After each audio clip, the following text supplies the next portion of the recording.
Hi, Steve here, your friendly neighborhood carpet repair guy. And if you're in the Glendale area, anywhere around Glendale, Arizona for this particular recording, you've come to the right place if you're looking for carpet repair. So, watch my recording. I'm not a professional actor. I'm going to prove that 100 times over the next period of time that you watch this recording. It's going to answer most of your questions about carpet stretching, patching, transitions, Berber carpet repair, flood damage, commercial carpet, a host of other different topics that have to do with carpet repair.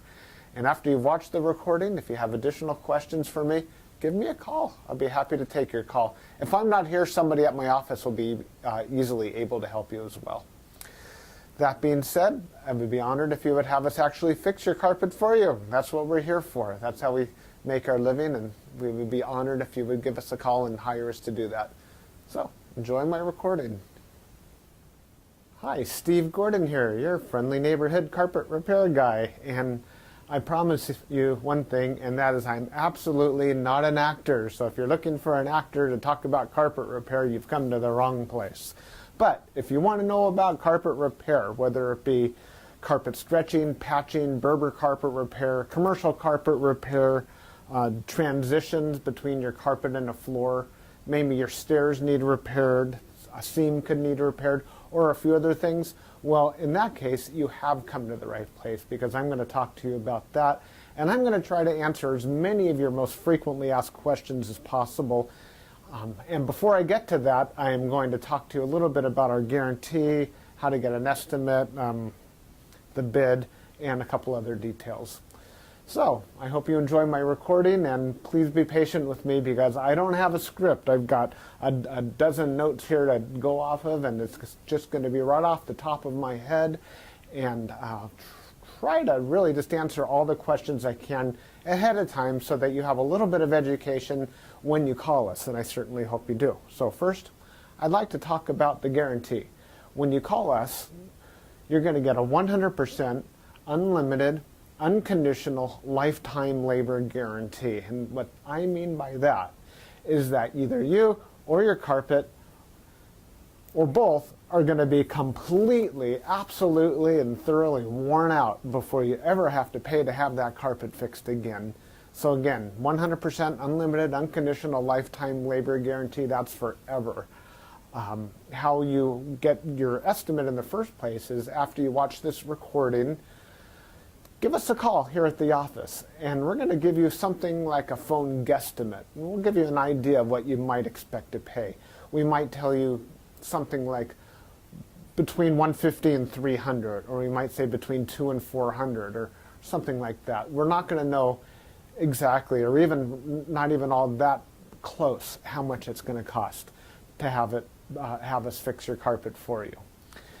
So, if you feel like we're in the right sort of price range, then we're going to schedule an appointment to come on out and actually give you an absolutely free, no obligation bid. At that point, if you feel the bid is fair, and I'm sure you will because it's our business model to give you a fair price so that we could do the job right then and there all in one trip. We would really love to just do it in one trip. Now, I understand that sometimes you need to get a bid on one trip and then come back at a different time, have us come back at a different time to actually do the work.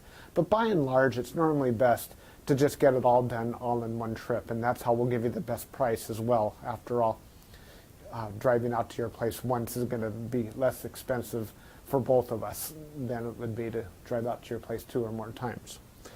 Now, another thing about the absolutely free, no obligation bid is at that point we're going to actually have an opportunity to see the work. We're going to see exactly what needs to be done because you see, when you call us on the phone, even though you think you've explained the situation thoroughly, it's very likely that either myself or one of my assistants here that helps me answer the phone won't really understand exactly what we're dealing with until we actually see it. And so that's why we really do want to come out and give you a bid in person. And by the way, if you don't like the bid, if you don't think it's fair, we're going to walk away absolutely empty-handed, and that makes us sad. So sad, because we want to be out there, we want to fix your problem, and put a check in our pocket and go off to the next one. After all, this is what we do for a living. This is how we feed our families. Speaking about money, please don't pay cash. We would really prefer that you pay with a check made out to Creative Carpet Repair, or use a credit card. You can call in the office with a credit card. So cash, it's against the agreement I've made with all my contractors. Now, if you work with me directly, if I'm the actual contractor that shows up to your house and you want to pay me cash, I'm happy to take it. But for any other contractor throughout my entire company, please don't pay cash. Now, I want to talk a little bit about the carpet repairs. I've got a little bit of housekeeping out of the way. Let's talk about carpet stretching. Most people wonder why their carpet is all rippled up. So if you look out at your carpet and you see more waves than the ocean, or it's more rippled up than you can believe, and there's peaks and valleys in your carpet and you're getting seasick just looking at it, or if it's a trip hazard, there's a real good chance that your carpet was never stretched in tight enough to begin with. You see, whoever stretched your carpet the first time around more than likely didn't use a power stretcher. Now, what a power stretcher is a pole that it butts up against one wall on one side of the room, and this pole runs all the way across the room to a head that's on the other side. And when we push down on this handle, the carpet gets stretched, and it gets stretched so tight that we have no doubt at all that we're going to be able to live up to that unlimited, unconditional lifetime waiver guarantee. That carpet will never ripple up again. You have my absolute word of honor on that. And if I'm wrong, we'll do it again for no charge at all. When we stretch carpet in a room, it's always best to have the room completely empty. We can empty the furniture out of the room for you if that's what you need, but more often than not, the customer will want to get as much as possible out of the way. Now, don't strain yourself. Don't go moving a giant king-size bed or a dresser that weighs, more than 10 elephants. That's not cool. We have special tools. We have these sliders that we can put underneath the legs of the furniture. So even if your dresser weighs a couple hundred pounds and is harder than heck to move, we get those sliders underneath there, and we can move that stuff around if that's what we need to do. So don't strain yourself moving the furniture. Also, if you have a king-size bed and it's just completely unreasonable for whatever reason to move that bed, quite often we could stretch the carpet in that room without moving the bed. It's a lot more work. Those poles that I spoke about, they go actually underneath the bed, so we stretch the carpet right underneath the bed to the other wall. And it's a lot harder. It takes us a lot more time and effort, but it can be done.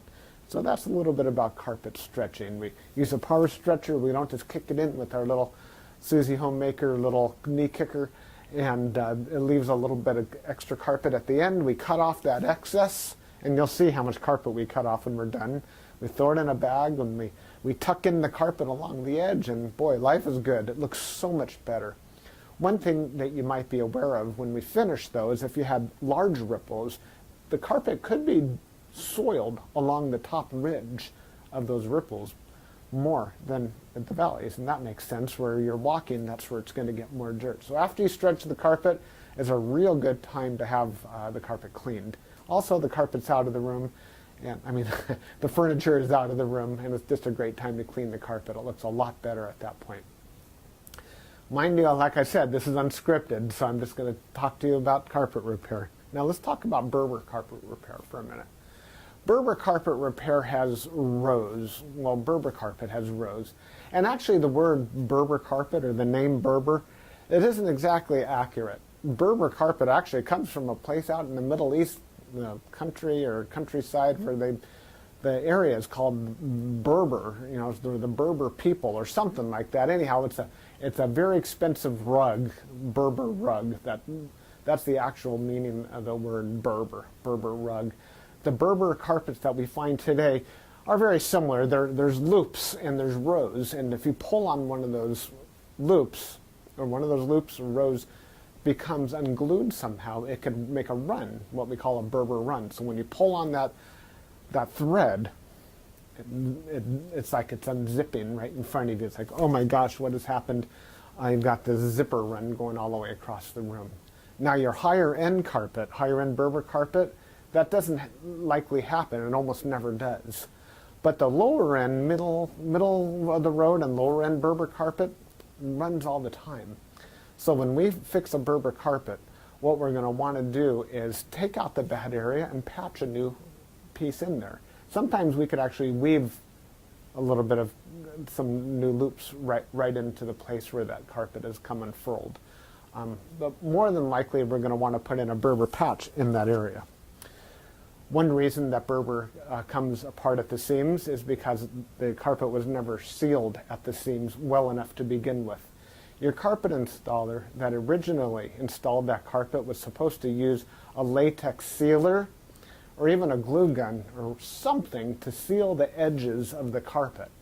Now, if they don't seal the edges of the carpet, that's one reason that Berber carpet is just going to unfurl like crazy. So when we put in a patch or fix a Berber carpet, that area gets sealed. Now, we give the unlimited, unconditional lifetime waiver guarantee on Berber carpet as well. But mind you, just because, let's say you have a 12-foot seam and we fix 3 feet of it, that's the part that we guarantee. The rest of the seam we're not going to touch. And you may have a problem with that in the future. And that's certainly not our business to cover something we've never actually worked on before. Now, after Berber carpet patching, I'll just talk about carpet patching in general. And this includes the Berber. When you call us to have your carpet patched, the first thing that we're going to ask you is if you have any extra carpet to do the patch with. If the answer is yes, well, we're golden. We're ready to do the job. If you say no, you don't have any extra carpet to do the patch with, we'll ask, well, can we take the carpet from a closet or maybe even from underneath a piece of furniture? Because what we can do is we can take a piece of carpet from a closet and patch it right into your damaged area. And it usually works out really well. Most people would rather have a piece of carpet missing out of their closet than have a terrible, nasty area in the middle of their room where they'll see it all the time. After all, inside the closet, you usually have that covered up with shoes and old photographs and baseball bats and everything you've ever collected in your life. More about carpet patching is if you don't have the carpet to do the patch, there's really nothing I can do to help you. So you're going to need to find that carpet to do the patch with before you bother having us come out there. Because if we don't have the carpet to do the patch, we're stuck. Our hands are really tied. There's nothing we can do. Now, you're probably wondering how the patch is going to look when we're finished. It's real hard to say, especially in a recording like this. So just between you and me and a million of our closest friends here watching this recording through time, that patch is likely to be visible. You see, if you take a piece of carpet that's never been walked on, it's never been soiled, it's never seen the light from the window coming in so it hasn't faded out, and you take that brand new looking type of carpet or piece of carpet and patch it in to an area that has been worn, it has been soiled, it has been faded out by the sunlight, well, certainly you're going to see the difference between the new carpet and the older carpet because it's patched right in the middle there. Certainly it's going to look a lot better than the situation you probably have right now, but patches are visible. Another reason a patch might be visible would be because, well, thick carpet, thick nap or plush carpet hides the seams quite well. A short nap carpet, like a Berber carpet, for example, or any of the commercial type carpets, they're very short nap. They show the seams far more.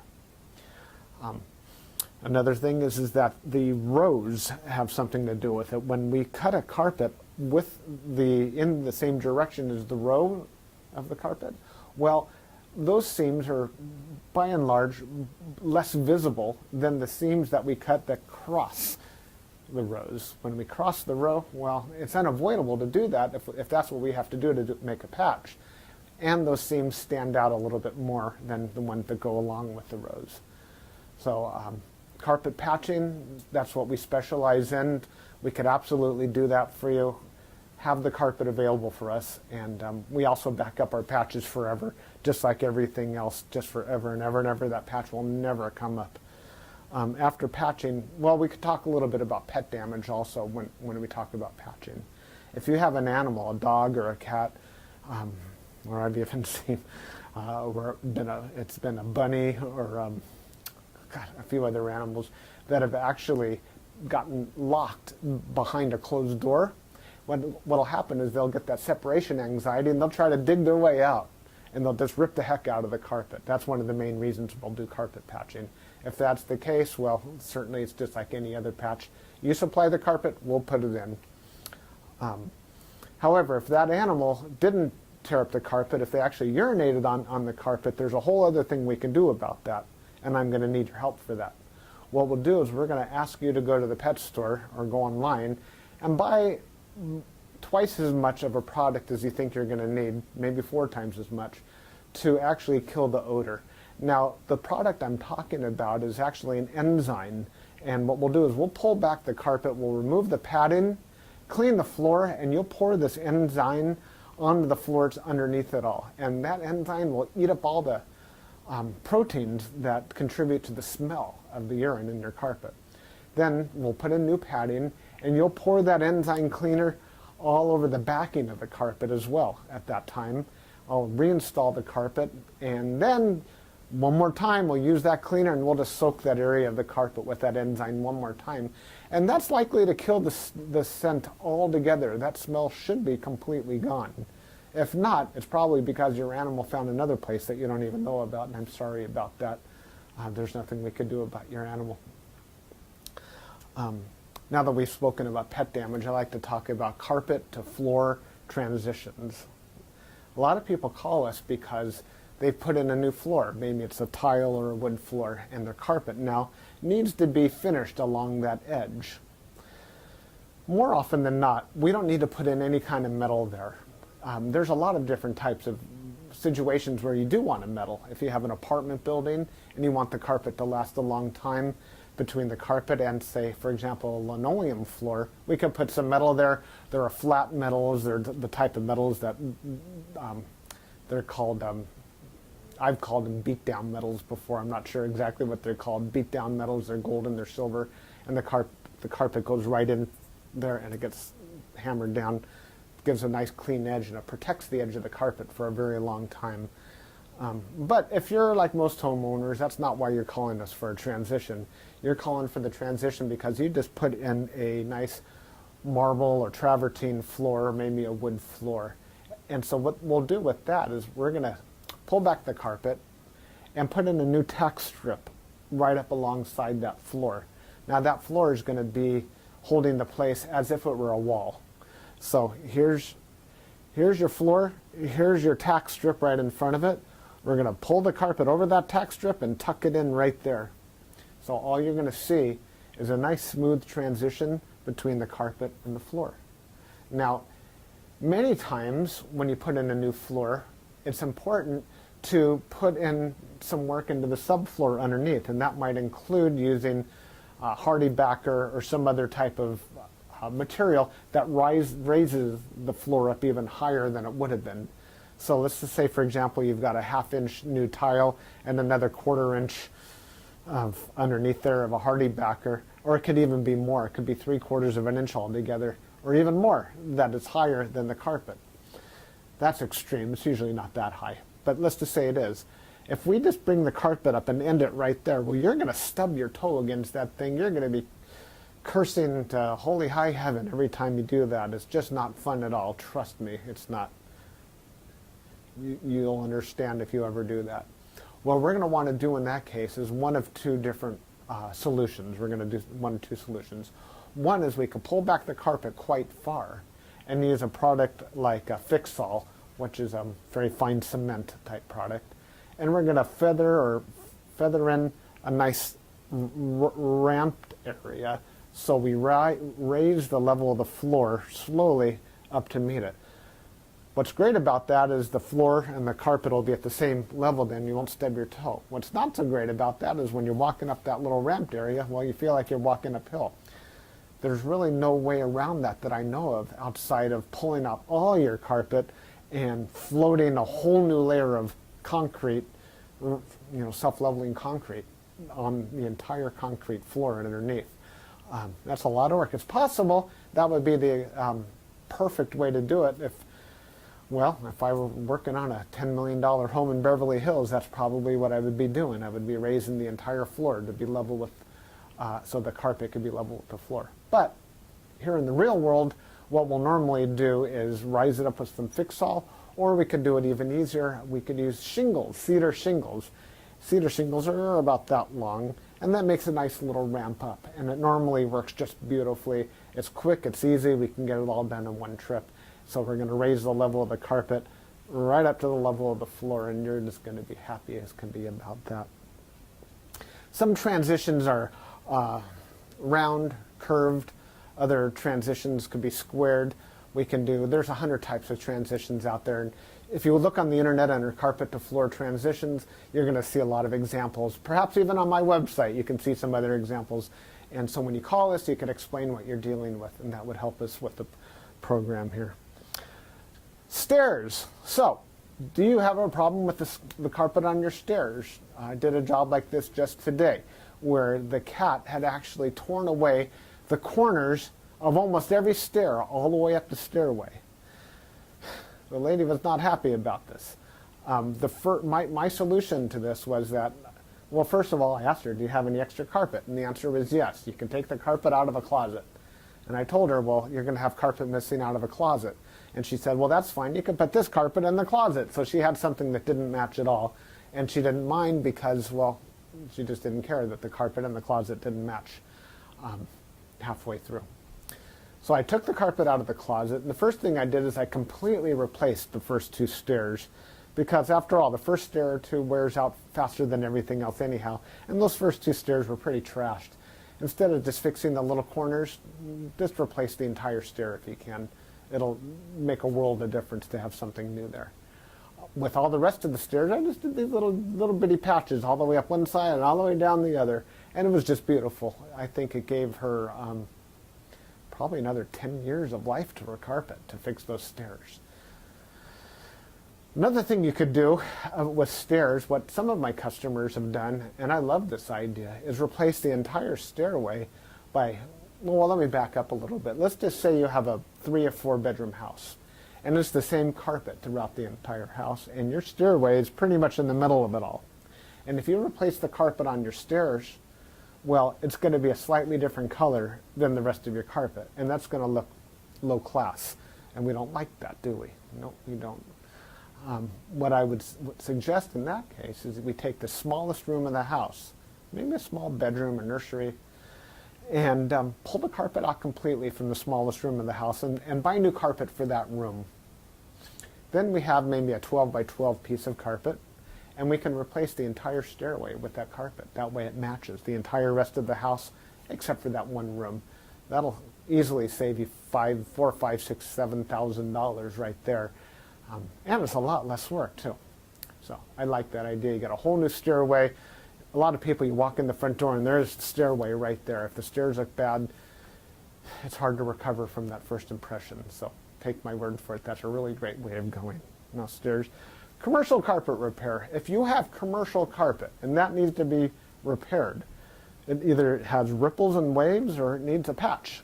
If it's rippled, it might need to be stretched. We've already talked about carpet stretching. On the other hand, it might have a different issue. It could be your commercial carpet was glued down to concrete to begin with. If that's the case, what we do is we actually take a knife and we just cut right down the middle of those ripples, cut right down those bubbles, and we will re-glue the carpet right underneath there and smush it all down, and believe it or not, those bubbles are going to be completely gone. They might be completely invisible when we're finished. You won't even see where we cut it, because where we cut it is exactly where we put it back together. The carpet will be nice and tacky before we push it back down. It's a great solution. But if the carpet needs to be stretched, well, we have to get the power stretcher out, and we'll fix it up that way. Now, if your carpet in your commercial building, say you have an office, is because, let's just say that you removed a wall between two rooms. If that's the case, you may have a strip of carpet that's missing. It's always a great idea to just get a completely different color. So if you have blue commercial carpet, go get a piece of red or black. Just something completely different, because a patch going all the way down through the middle of the room that's just a little bit off, it looks low class again. But if we put a strip of red down the room, or burgundy or black, people walk in and they go, oh yeah, these people have got some class. They got a decorative idea. So that's just my opinion. Use a completely different color if it's something goes all the way across the room. Now, if it's just a patch, a small patch for whatever reason, and you have a little extra carpet, we can always patch it in with whatever you have. Seam repair. Good news and bad news. The good news about seam repair is that we can make your carpet so the seam doesn't keep getting worse. The bad news is that if it looks bad now, it's probably not going to ever look good again, regardless of what we do to it.